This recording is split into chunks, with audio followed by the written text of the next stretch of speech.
আসসালামু আলাইকুম। আমি তুর্য। আজকে আমরা মেজর অফ সেন্ট্রাল টেন্ডেন্সি পড়বো, আর দেন আমরা কোড করব। মেজর অফ সেন্ট্রাল টেন্ডেন্সি কি কি আছে, যে মিন,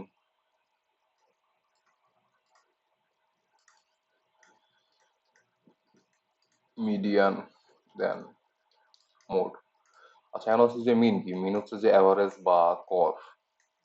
এই মিন মিডিয়ান মোডে আমরা ছোটবেলা থেকেই পড়ে আসছি, তো আমরা একটা বেসিক আলোচনা করবো আর কি, হালকা পাতলা, দেন আমরা কোড করে দেখবো। তো মিন কিভাবে বের করে, ধরেন যে আমাদের কিছু ডেটা পয়েন্ট আছে, x1, x2, এরকম করে xn পর্যন্ত। তো মিনের ফর্মুলাটা কি, সাবমেশন অফ মানে অল দ্য ডেটা পয়েন্ট, দেন হচ্ছে যে আমাদের যতগুলো ডেটা পয়েন্ট অতগুলো দা ভাগ করবো। আমরা যদি একটা এক্সাম্পল দেখি, ধরেন যে আমাদের 5 জন স্টুডেন্ট আছে, তো 5 জন স্টুডেন্টের কিছু মার্ক দেওয়া আছে। আমরা ধরি যে মার্কগুলো হলো যে 60, 70, 80, 90 অ্যান্ড 100। তো মিন কিভাবে বের করব, আমরা সবগুলা যোগ করবো ফার্স্টে। আমরা যোগ করতেছি এরকম করে, যা যা আছে যোগ করবো, দেন আমরা ভাগ করবো। ভাগ করলে আমরা যা পাবো, হ্যাঁ ভাগ করে ধরলাম যে আমরা 80 পেলাম, তো 80 হলো যে আমাদের মিন, তাই তো। দেন আমরা একটু মিডিয়ান নিয়ে আলোচনা করি।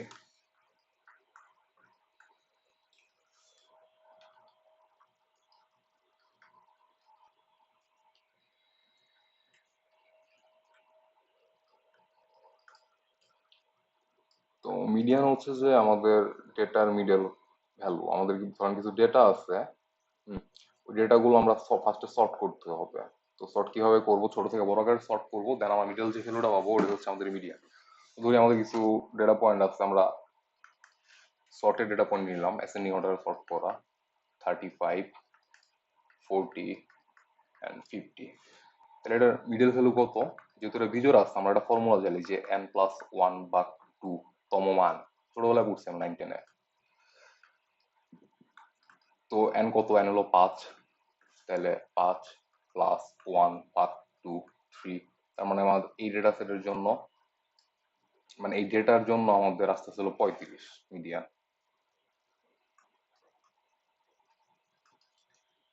এখন আমরা যদি ধরি যে আমাদের ডেটা সেট জোড়ও থাকতে পারে, তো আমরা একটা এক্সাম্পল দিই যে জোড় থাকলে আমরা কিভাবে বের করবো।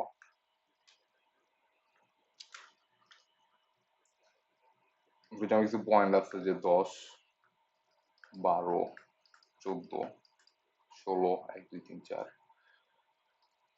18 আর 20, ধরে আমার 6টা পয়েন্ট আছে। তো কিভাবে বের করবো, তখন ফর্মুলাটা হয়ে যাবে যে n বা 2 তম মান, হ্যাঁ এমন কিছু ছিল মেবি, n প্লাস 2 প্লাস 1, 1 তম মান ভাগ 2। তো যেহেতু আমাদের 6টা আছে, তাহলে হলো 3, 3তম মান কত?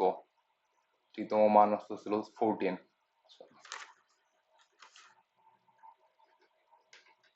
তাহলে 3তম মান, এটা হলো 3 আর এই জায়গায় আসতেছে 4। তাহলে 3তম মান হলো যে 14 প্লাস 16 ভাগ 2, 30 ভাগ 2, 15। তো 15 হচ্ছে যে আমাদের মিডিয়ান ভ্যালু। তো দেন আমরা একটু মোড নিয়ে আলোচনা করি।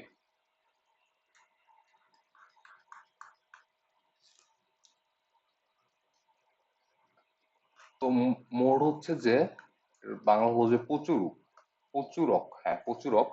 তো মানে হলো যে আমাদের এটা সেটের সব থেকে মোস্ট ফ্রিকুয়েন্ট যে ভ্যালু থাকবে সেটাই হলো মোড। তো আমরা মোড মূলত বেশিরভাগই আমরা ডেটা অ্যানালিসিসের কাজে দেখা যাচ্ছে যে আপনার ক্যাটাগরিক্যাল ডেটার ক্ষেত্রে আমরা মোডটা বেশি ইউজ করি। ধরেন আমি যদি এক্সাম্পল দিই যে আমার কিছু ডেটা পয়েন্ট আছে এরকম, তো এই ক্ষেত্রে আমি দেখতেছি যে আমার 2 আছে 3 বার। তো এই ক্ষেত্রে আমার মোডটা হচ্ছে যে 2। আচ্ছা, এখন আমরা আসছি যে আমরা কখন মিন, হ্যাঁ কখন মিডিয়ান আর কখন মোড ইউজ করব। আচ্ছা ধরেন যে আমার ডেটা সেটে কিছু পয়েন্ট আছে, যে লাইক ধরেন আমার ডেটা সেটে কিছু পয়েন্ট আছে যেরকম যে 25, 30, 35, 40, হ্যাঁ দেন মনে করেন যে 200 আছে। তো এখন আমি যদি মিন বের করি, তো এটার মিন যদি বের করতে যাই আমার মিন কিন্তু অনেকটা বেশি হবে। আর আমি যদি মিডিয়ান বের করতে যাই, তো আমি দেখবো যে আমার মিডিয়ানটা কিন্তু 35 হচ্ছে। তো আমার ডেটা সেটে যখন আউটলায়ার থাকবে, তখন আমরা হচ্ছে যে মিন ইউজ করব।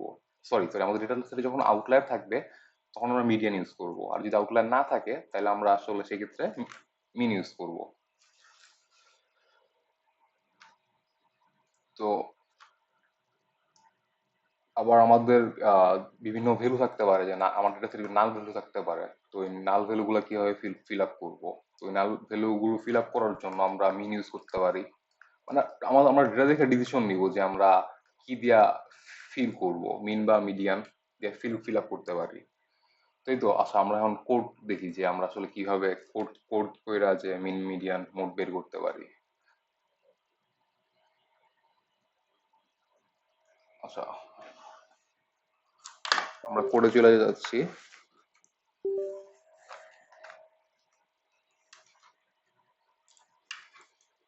তো আমি একটা ডেটা ফ্রেম ক্রিয়েট করে রাখছি, তো একদম সিম্পল একটা ডেটা ফ্রেম ক্রিয়েট করে রাখছি। তো আমরা যদি এই ডেটা থেকে মিন বের করতে চাই, তো আমাদের কিছুই না, যে আমার ডেটা আমাদের ডেটা সেটটা যদি দেখি, তো আমাদের ডেটা সেটটা হলো যে যেরকম কানেক্ট হচ্ছে।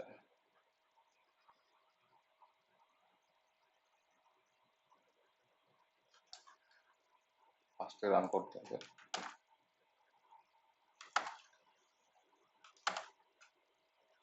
হোয়াট?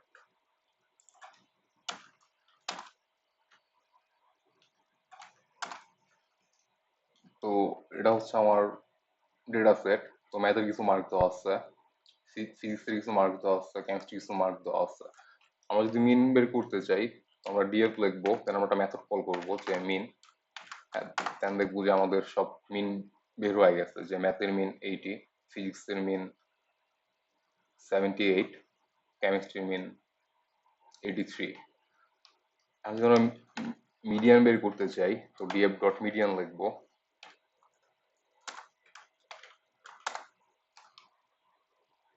দেন আমার মিডিয়ান বের হয়ে যাবে। আচ্ছা, এখন আমরা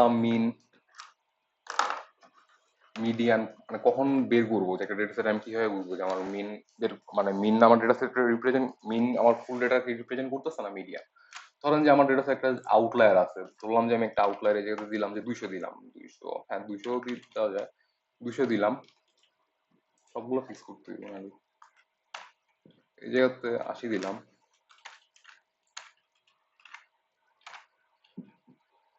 80 দিয়ে দিলাম। তো আমার এই যে ম্যাথ কলমটার জন্য আমার যে ডেটা পয়েন্ট গুলো আছে 80, 90, 70, 60, 100, এগুলো মোটামুটি সবগুলো কাছাকাছি। হ্যাঁ, আর এই যে যদি আমরা 200 দেখি, এটা হলো যে আমাদের ডেটাতে যে ভ্যালু গুলো আছে, ওই ভ্যালু গুলো থেকে 200 কিন্তু অনেক বড়। তো এই ক্ষেত্রে 200 হচ্ছে যে এই ডেটার জন্য আউটলায়ার, এই ডেটার জন্য মানে কলমের জন্য আউটলায়ার। তো আমি যদি এখন ডেটাটা রান করি,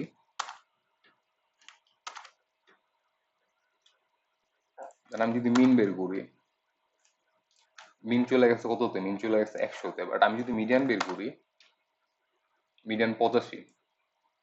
এক কাছাকাছি ফেলবো আমরা, কাছাকাছি ফেলবো বলা যায় যে। তো এই ক্ষেত্রে আমরা মিডিয়ান ইউজ করব। তো মিন কিন্তু বলা যায় যে আউটলায়ার সেন্সিটিভ, আউটলায়ার থাকলে আসলে মিন দিয়া একটা ডেটা সেট রিপ্রেজেন্ট করা যাবে না। আর এখন যদি আমরা মোড দেখি যে মোড কিভাবে বের করবো, ডিএফ ডট মোড লিখবো। তো এই তো, এই যে কেমিস্ট্রির আর না, আমাদের এদিকে মোড নাই, সবার একটা করে ভ্যালু, তো তো সেই কারণে এরকম করে আসছে। তো কেমিস্ট্রির ক্ষেত্রে, কেমিস্ট্রিতে 76, 76 দুইবার আছে। তো সেই ক্ষেত্রে আমরা কেমিস্ট্রির জন্য পাইছি। তো মোড মূলত আমরা বেশিরভাগ ক্যাটাগরি ক্যালকুলেটর ক্ষেত্রে ইউজ করব, যে দেখবো যে কোন জায়গায় ইএস বেশি আছে না নো বেশি আছে, আমাদের মেল বেশি আছে না ফিমেল বেশি আছে। আচ্ছা, দেন আর কিছু বাকি আছে। আচ্ছা, আমরা চাইলে সিঙ্গেল একটা কলামের মিন বের করতে পারবো। তো যেহেতু সিঙ্গেল একটা কলামের জন্য আমরা কিভাবে বের করতে পারি, আমরা যে ডিএফ ডট কেমিস্ট্রি দিলাম, ডট মিন, এই যে 82.5, মানে সিঙ্গেল এক কলামের জন্য আর কি বের করতে পারবো। তো এই তো আজকে এই পর্যন্তই। তো নেক্সটে আমরা মেথড অফ ডিসপারশন নিয়ে আলোচনা করব। আসসালামু আলাইকুম, সবাই ভালো থাকবেন।